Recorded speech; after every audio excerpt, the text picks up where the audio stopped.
Welcome to Module 2, Part 1. In this module, we are going to be going through the internal core wounds and beliefs of the anxiously attached individual. We're going to go through some tools for reprogramming. And then we're going to talk a little bit about some of the ways that we can accidentally create our own suffering and how to change this. So, some of the internal core wounds. I like to separate wounds and negative belief patterns into two parts. Internal, so the things that we believe about ourselves, and external, the things that we tend to project onto our external environment as a result of the previously stored past experiences we have. So just as an example there, if I grabbed a belief in childhood through repetition and exposure to something, if I inferred about my environment that other people are unsafe, then my subconscious mind will take that past belief and often reproject it in my adult life and just naturally feel a little bit unsafe around people because of that stored past experience. So we'll start with the internal wounds. The internal core wounds of the anxiously attached individual, things that tend to be really triggering around for them, are I will be abandoned, or I am alone. A lot of anxiously attached individuals feel like they are alone or struggle with loneliness or fear being alone, fear feeling that core wound being activated.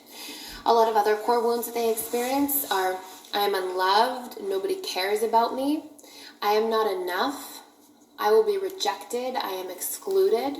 A lot of anxiously attached individuals really get triggered or activated by any form of exclusion, even around friendships. I am unseen, I am unheard can be relatively strong, but not quite as strong for the anxiously attached as the others. And I am disconnected is really strong, or I am disliked can be quite triggering as well. So you'll notice a lot of these core wounds for the anxiously attached individual tend to be about relationships with other people, less so about relationship with self or anything that they might be experiencing as a whole. And the external core beliefs that the anxiously attached individual tends to replay and project is people will leave eventually. They tend to feel like the relationship is running out of connection or closeness, and they tend to be always trying to compensate and cope and insulate the relationship in order to prevent that from happening. A lot of anxiously attached individuals feel like, we're falling out of love. They tend to associate that all relationships should almost stay in this peak point, like the honeymoon phase should be everlasting. And again, this isn't all anxiously attached individuals, but it's something that a lot of anxiously attached individuals seem to have in their patterning. They also tend to believe that relationships should be first priority to everybody at all times. And this is a subtle belief, but it has a really painful outcome, because the reality is many other attachment styles do not put their relationships first and don't feel the relationship should be the first priority at all times. And so if you imagine two individuals in relationship with separate belief patterns around this, of course that's going to sort of set you up for disaster.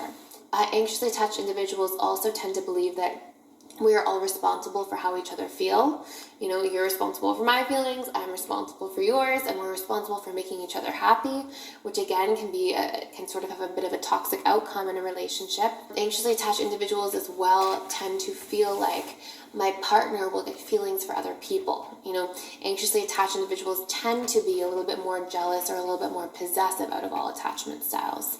And this partially comes, honestly, and this is not the same thing for everybody, but out of all attachment styles, anxiously attached individuals tend to actually develop the most emotional feelings for other individuals while in relationship. So often I'll see that an anxiously attached person, because they're so quick to develop feelings for other people, whether they're in a relationship or not in a relationship, and they get these sort of emotional crushes quite easily on other individuals. They tend to project that, oh my goodness, well, because I get this, my partner must feel this way as well. And it terrifies them because, of course, it triggers these rejection and abandonment wounds, when in reality, other attachment styles are not necessarily experiencing that as much. Fearful avoidance sometimes, dismissive avoidance a little bit less. Of course, these things can happen to everybody, but anxiously attached individuals tend to just have this habitually happening the most. And it's because their need for emotional and romantic connection, that bucket is so big that they are essentially subconsciously trying to fill it from every sort of space that they can. So again, they'll have like a lot of friendships as a general rule, a lot of emotional connection on deeper levels, a lot of, a pretty rich social life as a general rule. And then of course, when there seems to be, an extra potential for romantic connection somewhere, their subconscious will try to dive into that space and get that need met through somebody else that's in their environment. So again, anxiously attached individuals tend to project this onto their partner, and it really activates fears living inside of their subconscious mind. Anxiously attached individuals also can become a little bit critical of their partners at times when their emotional needs are not met. Again, it's just because they project from their perception. They assume that everybody has the same amount of needs as they do in that emotional connection department or romantic connection department, which can be really, really hard when other individuals have a different set of patterns and programs. And then they'll perceive this as a rejection, and they'll try to sort of, get that emotional connection through sort of hurting their partner too sometimes. And fearful avoidance, we talked about, can do this as well. They have that sort of spitefulness in them. And spitefulness is often a subconscious strategy to achieve emotional connection, because if I'm feeling in pain emotionally because of you, and then I can make you feel my pain, well, at least we're emotionally connected on some level.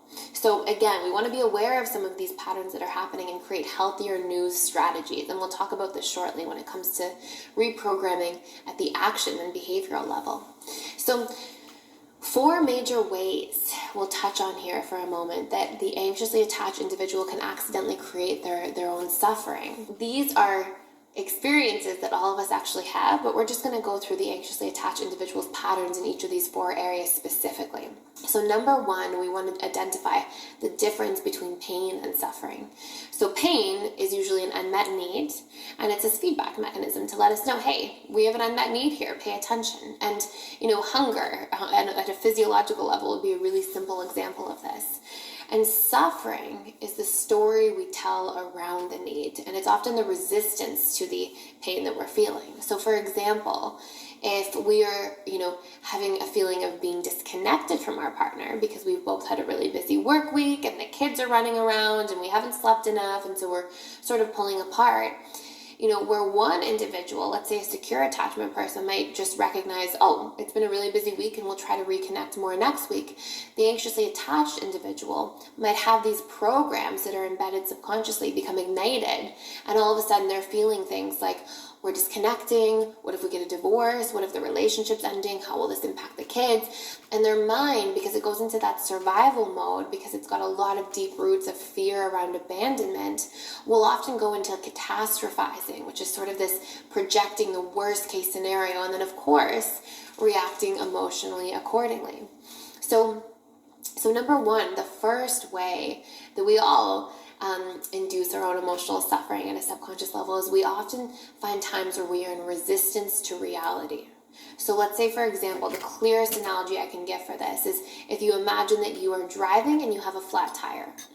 By the moment you've realized that the tire is flat, it's now the past. And it's the immediate past, but it's literally the past. So if our thought processing around this experience goes like in resistance to this, and we go, oh my gosh, this shouldn't be happening to me. I can't believe this is happening to me today. I'm so unlucky. All these bad things happen to me. If we start telling all these stories that are in resistance to the past, we're really fighting with nothing. We're literally giving our energy away to something that we cannot control. Those thought patterns will elicit emotional responses that literally are just creating our own suffering on autopilot. And it doesn't really make any sense. These aren't things that we want to be doing.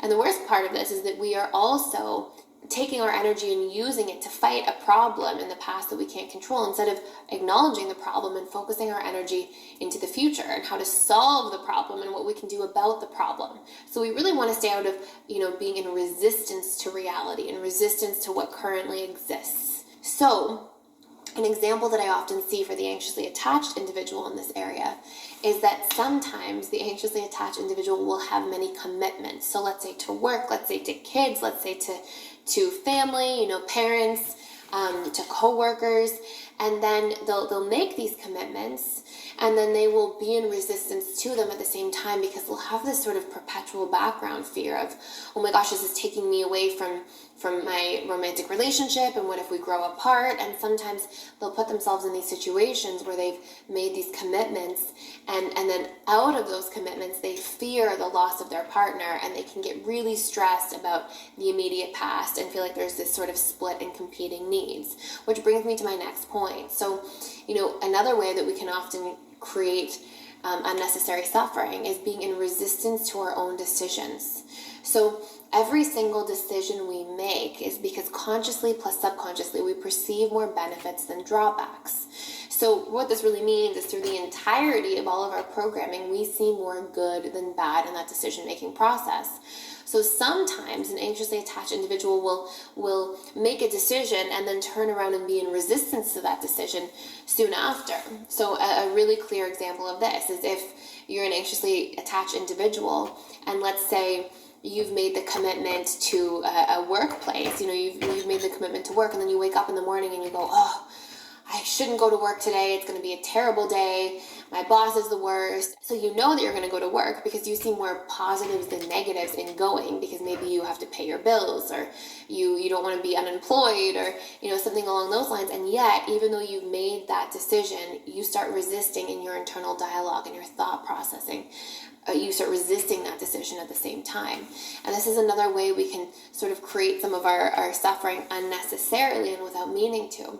And where I see this show up the most for anxiously attached individuals is when they've made a decision to commit to a partner and then they feel like that partner is emotionally unavailable, and sometimes we'll see the anxiously attached individuals start being in resistance to the relationship thinking, oh, what if I could be with this person? Or what if I should be with that person? Or what if and what that's actually doing is preventing the anxiously attached individual from going inwards, recognizing that even thinking like that is the anxiously attached own form of deactivating strategy. And what's super important is instead of just sort of sabotaging your relationship at the thought level when your emotional needs are not being met, to go inwards, recognize that that's a feedback mechanism, that there's some kind of subconscious problem, there's some kind of unmet need, and then either work on meeting that need yourself and being in relationship to yourself that way, or communicating that need very cleanly and specifically to your partner, which we'll go into in the last module of this course. So we want to recognize if we've made a commitment to a relationship, it doesn't really do any justice to start thinking about, oh, we should be with somebody else and sort of think outside of the relationship. And a really important point to note is that anxiously attached individuals tend to experience this the most. But whether you recognize it or not, when you're doing that, you're also creating a lot of subconscious guilt for yourself because it's almost as if in your thoughts you're cheating on your partner. And this might sound a little bit extreme, but this is a pattern that I see at the thought level occurring most so for fearful avoidance and anxiously attached individuals. And so if you're straying in your thoughts around your relationship, what I find, and you can look for this in your own life, what I find is that then this anxiously attached individual feels guilty about this, projects that their partner must be feeling or doing the same on some level, and then actually starts creating patterns of self-sabotage in their relationship. So it's really important to witness our internal dialogue in romantic relationships, and if we're enacting any of these patterns, instead of just allowing this stuff to run on autopilot, go inwards, recognize the unmet needs that are actually creating this dynamic, and work on resolving those unmet needs at the core level yourself. The third way that I see that anxiously attached individuals tend to create some of their own suffering is through creating a story about their external reality. And this tends to show up as things like people will leave, I'm about to be abandoned at any moment, something bad will happen to my partner, some of those external beliefs we were talking about before that are those core beliefs. And we really want to take these things and recognize that some of these stories prevent us from loving fully, from connecting fully, from feeling at peace within ourselves. And we want to insert these into our auto-suggestion reprogramming rituals that are coming up in just a moment. And the last and probably most excruciating way that we tend to create our own suffering as a species, but I'll give you the anxious attachment version of this, is we create a story about our internal selves in response to a stimulus in our environment. So for example, our partner pulls away, and let's pretend that our partner pulls away because they're really tired and they've had a really long work week. We can give that meaning like, I'm losing them, they're rejecting me, they found somebody else at work that they're more interested in, this relationship's going to end, they're going to leave me and the children. The anxiously attached mind, again, because of so much pain that is being taken from the past, is subconsciously stored and then is being reprojected onto the present circumstances, the mind tends to keep trying to reinforce those patterns and pathways so that it can be super aware of the potential of this happening and then protect itself accordingly.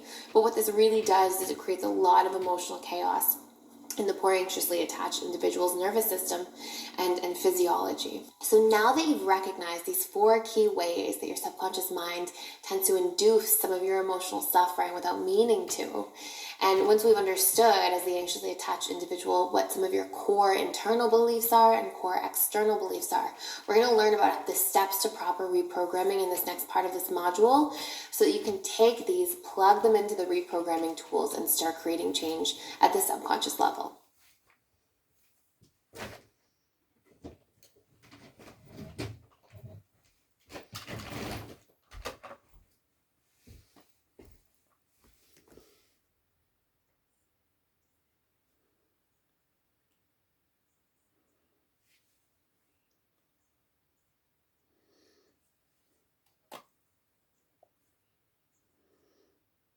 Welcome to Module 2, Part 2 of the Anxious Attachment Style Reprogramming course. So in this module, we are going to go through a little bit of the background of how we get our programming in the first place so you can deeply understand.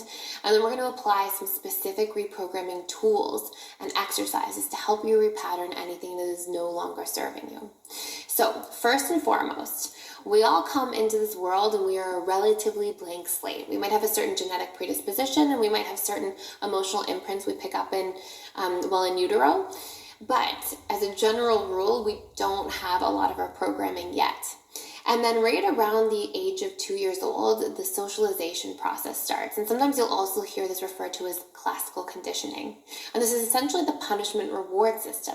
So what happens is children come in, they get basically unconditionally loved for about the first 2 years. They essentially get taught that love is unconditional because they are taken care of, they are fed, they are clothed, they are catered to, for the most part, if they have healthy caregivers. And then right around the age of 2, they start getting told that you're good, you're bad, you're right, or you're wrong. And a lot of the messaging that we actually all interpret from this experience is that love becomes conditional, which can be quite traumatic for just about anybody at that age, especially when we are so dependent on our caregivers for survival. So these young children become afraid of the punishment and then afraid of not receiving the reward. And then because we're so dependent on our caregivers, we feel like we need their approval to avoid this punishment or rejection or pain from them. And we only are born with 3 biological fears: the fear of loud noises, the fear of falling, and the fear of abandonment.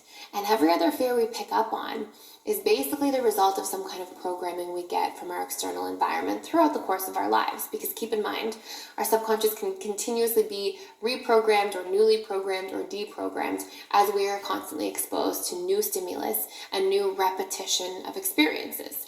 So this child who's totally dependent on their caregivers, and then the caregiver starts, rejecting them or abandoning them or pushing them away, putting them in timeout, telling that they're good or bad. This is a very traumatic experience for any young individual. And so what happens is, as a result of this, the child feels like, okay, my survival and my approval are essentially the same thing. And this is why we're such an approval-seeking species as a general rule, because to a certain degree, we've all confused and intertwined survival with approval. So as a result of conditioning, children learn to make these emotional inferences. So if mom says you're bad when you do this child learns, okay, I'm bad. And through the repetition plus emotion, which again is how the subconscious mind is largely programmed, we learn to keep these inferences, and they turn into basically the core beliefs that we see our reality through, and we are continuously basically overlaying back onto our external reality according to these past experiences. You'll hear me refer to this as reprojecting. It's like we take this core belief, and let's pretend one of them is I'm not good enough. And let's say we get that messaging from our external environment as children, we store it. Then the brain hangs on to negative more than positive as a means for survival. So if I can remember the negatives more than positives, I have a better chance of protecting myself from them. And this is great if we were living in like a real survival-oriented society. But we're not really living in this ongoing survival struggle, the vast majority of us. So this doesn't really bode well for our emotional health and well-being. So we take this programming, we reproject it back onto our external environment, and we are entering into situations basically basically prematurely believing that we're not good enough, which of course impacts our self-esteem, how we show up, and deeply impacts our relationships when these core beliefs are things like I am unloved, I will be left, I will be rejected, I will be abandoned, then that has a major emotional impact on the overall health and well-being of our relationships. So we basically have this assumption-making mind. And then we have this mechanism in our brain called the RAS, or the reticular activating system. And it essentially works to continuously see these things. It's basically filtering out information according to the programming that's happening. And again, it does this to try to protect you and to try to help you adapt and survive in your environment. But this doesn't do well for your emotional health and well-being. So a really simple analogy to illustrate this is if you've ever, God forbid, been in some kind of car accident, your brain isn't really concerned with the 5,000 times you had positive, safe experiences while driving in a car. Just that one emotional experience can imprint you, and then your brain focuses on that negative experience more than positive. And sometimes after that accident, just one accident versus 5,000 times of safe driving, your subconscious will start fearing being in the car or fearing, something bad happening while you're driving. Because again, the RAS tends to work on behalf of the deep emotional imprints or repetitive and emotional programs we receive from our external environment. So let's use the example again of that I am not good enough. So let's pretend as a child, you've got really strict parents who have really high expectations. And let's say they're constantly pushing you to succeed or perform, and they're always telling you, hey, you got an 80% or you got a 90%, why didn't you get 100? And maybe they're pushing you with really good, healthy, positive intentions. Well, the emotional inferences we make, the reading between the lines that our brain does and tends to be quite good at doing, again, is an adaptation for us to sort of navigate our environment and survive. The messaging we get there is, okay, well, you're not good enough. So if we get any form of repetition or a strong single emotional imprint of feeling not good enough, that will create this strong belief pattern. And if you look in your workbook, you'll see that we have a chart there of all the core belief patterns. And you can go in there, and we've listed a lot of them in our internal core beliefs, but you can circle any other ones that stand out for you as the anxiously attached individual. Now, these belief patterns you can think of as like a tree trunk, and they have all these tree branches coming off of them, which are sort of like your thoughts. So let's pretend you have this core belief that says, I am not good enough. You might have thoughts basically springing off of that core belief that are things like, I'm not doing enough. I'm not working hard enough. I'm making too many mistakes. I'm not showing up well enough in my romantic relationship. I'm not a good enough, speaker. I'm not pretty enough. I'm not handsome enough. I'm not smart enough, right? So you have all these variations of that belief appearing in thought form. Now, these thoughts create emotional reactions. So really, for you to have an emotional response to something, it's essentially always passing through the filter of your thoughts and beliefs first. Basically, emotions are always the output of unmet needs or painful thought and belief patterns being activated. And when we come to understand this, and if you haven't, I highly advise that you take a look at the Emotional Mastery course, because you'll really learn how to reprogram and navigate your emotional responses. But basically, when we come to understand this, we start to recognize that our emotions are our emotions. They're our feedback mechanisms that are showing us different unresolved or unhealed aspects within ourselves. So any painful emotion is essentially an opportunity for subconscious resolution on some level. So these beliefs create thoughts. These thoughts create emotions. So let's pretend I'm not good enough, thought being I'm not smart enough. How do you feel when you're believing that thought? Maybe insecure, maybe sad, maybe, rejected, maybe disappointed in yourself, right? So those thoughts create feelings.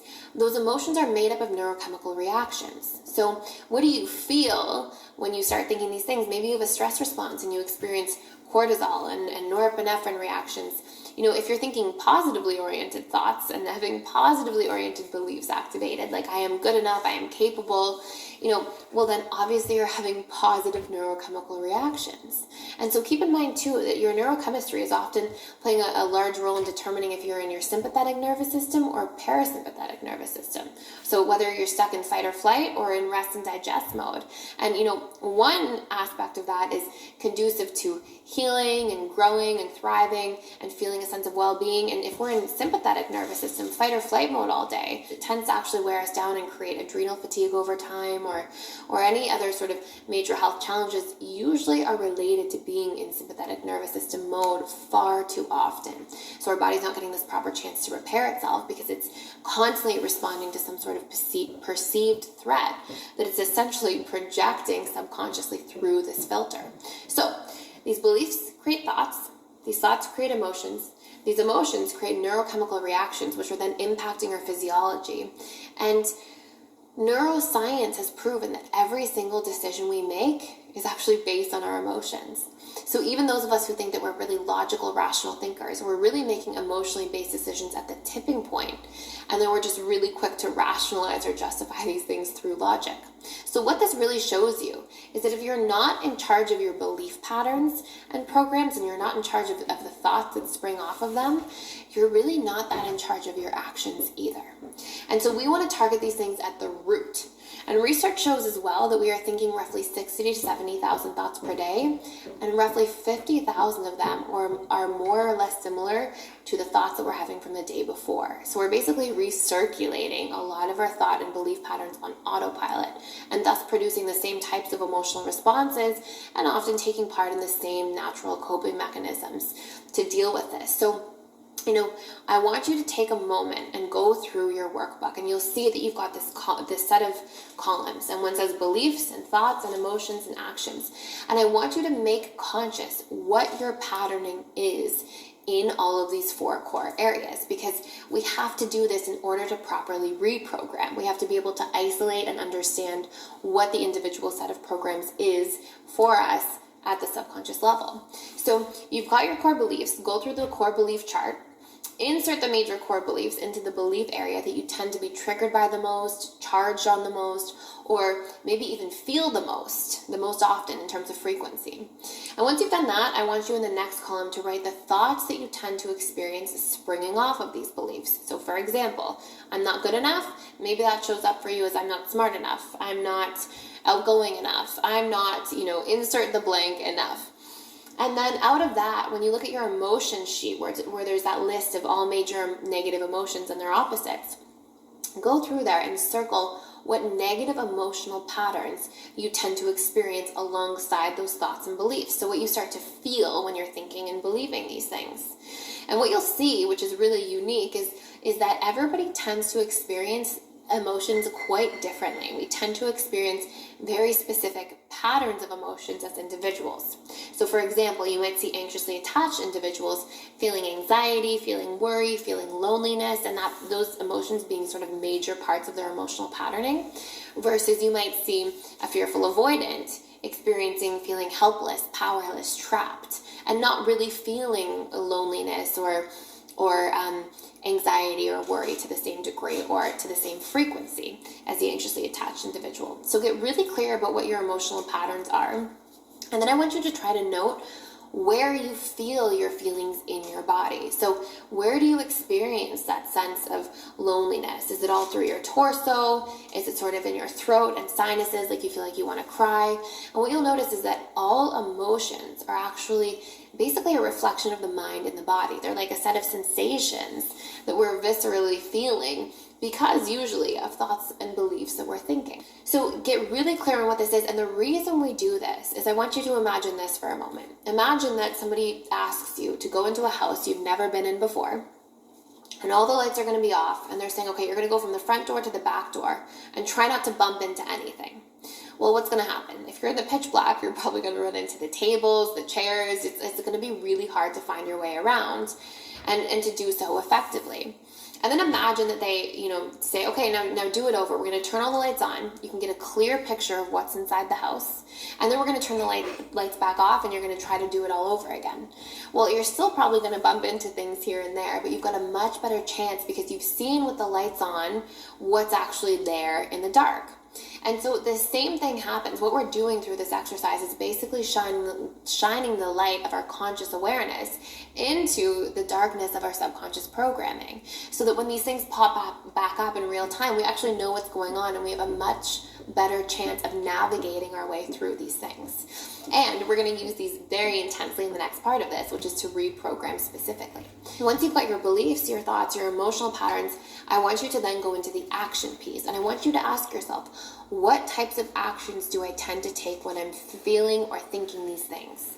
And what we'll see for the anxiously attached individual is sometimes the anxiously attached individual creates activating strategies and keeps trying to go closer to their partner and keeps, trying to bring their partner back in when they're feeling anxious or insecure. Sometimes we'll see that the anxiously attached individual tries to make their partner jealous as a form of trying to seek reinforcement or validation. Sometimes we'll see that the anxiously attached individual becomes critical of their partner. Or sometimes we'll see that the anxiously attached individual tries to binge watch reality TV shows as a subconscious strategy to feel emotionally connected to the characters. So whatever it might be for you, I want you to write out all the different actions you take when you've got those core belief patterns triggered and what you think and feel accordingly. And what you're doing is bringing all this powerful stuff to the surface, and then we are going to plug them into actual reprogramming rituals to create long-lasting change.